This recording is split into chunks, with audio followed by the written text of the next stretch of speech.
നിങ്ങളിൽ പലരും പഴയ ഫാനുകൾ, മോട്ടോറുകൾ, വയറൊക്കെ പൊളിച്ചിട്ട് അതിനുള്ളിലെ കോപ്പർ, അതായത് ചെമ്പ് കമ്പി ഊരി വിൽക്കാറില്ലേ?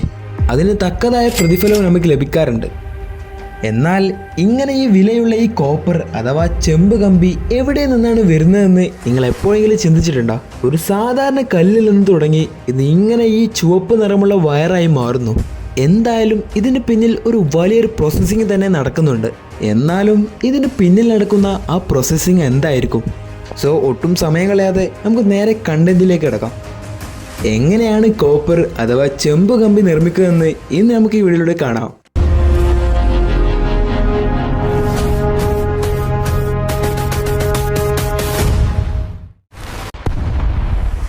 കോപ്പർ ഭൂമിയുടെ അടിയിൽ നിന്ന് ഓർ രൂപത്തിലാണ് നമുക്ക് കിട്ടുന്നത്. അതായത് ഓർ മീൻസ് അയിരെന്നാണ്. വലിയ മെഷീൻസ് ഉപയോഗിച്ച് ഭൂമി തുരന്ന് ഈ കല്ലുകൾ പുറത്തെടുക്കും. ഇത് കണ്ടാൽ സാധാരണ റോക്ക് പോലെ തന്നെ തോന്നും, പക്ഷേ അതിൽ ചെറിയ അളവിൽ മാത്രമേ കോപ്പർ ഉണ്ടാവുക. ഇതിലെ രണ്ടാമത്തെ പ്രോസസ്സിംഗ് മെത്തേഡാണ് ഈ കല്ലുകൾ മെഷീൻസിൽ ക്രഷ് ചെയ്ത് ചെറിയ പീസസ് ആക്കി മാറ്റും. പിന്നീട് പൗഡർ പോലെ ഗ്രൈൻഡ് ചെയ്യും. ഈ കോപ്പർ വേർതിരിക്കാൻ ഈസി ആകുന്ന മേഖലയാണ് ഈ പറഞ്ഞിട്ടുള്ളത്. ഇങ്ങനെ പൗഡർ വെള്ളത്തിൽ മിക്സ് ചെയ്തിട്ട് ഫ്ലോട്ടേഷൻ പ്രോസസ്സ് ഉപയോഗിക്കും.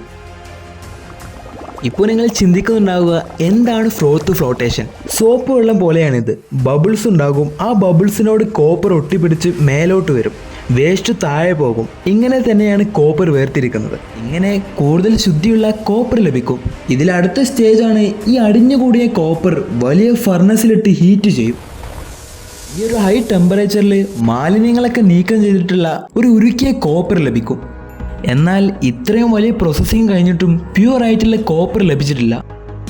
ഇത്തരത്തിൽ 99.9% പ്യൂർ ആയിട്ടുള്ള കോപ്പർ കണ്ടെത്താനുള്ള പ്രോസസ്സിങ്ങിനെയാണ് ഇലക്ട്രോളിസിസ് പ്രോസസ്സ് എന്ന് പറയും. അഥവാ നമ്മൾ 10ാം ക്ലാസ്സിൽ ഫിസിക്സിൽ പഠിച്ചിട്ടുള്ള വൈദ്യുത വിശ്ലേഷണം. ഇങ്ങനെ ചെയ്യുമ്പോൾ ഇതൊരു തിക്കായിട്ടുള്ള റോഡ്സായി മാറും. ഇതിൽ അടുത്ത സ്റ്റേജ് എന്ന് പറയുന്നത് ഈ ഒരു റോഡ്സ് മെഷീൻസ് ഉപയോഗിച്ച് പുൾ ചെയ്തിട്ട് സ്ലോലി തിന്നാക്കും. ഓരോ സ്റ്റേജിലും തിന്നറാകുന്ന ഇത് ഒടുവിൽ ഒരു ഫ്ലെക്സിബിൾ വയറായി മാറുന്നു. അങ്ങനെ ഈ ഒരു മെഷീൻ ഉപയോഗിച്ചിട്ട് അത് റൗണ്ടാക്കി ചുരുട്ടും. ഇതാണ് നമ്മൾ കടകളിൽ കാണുന്ന കോപ്പർ വയർ കോയിൽ.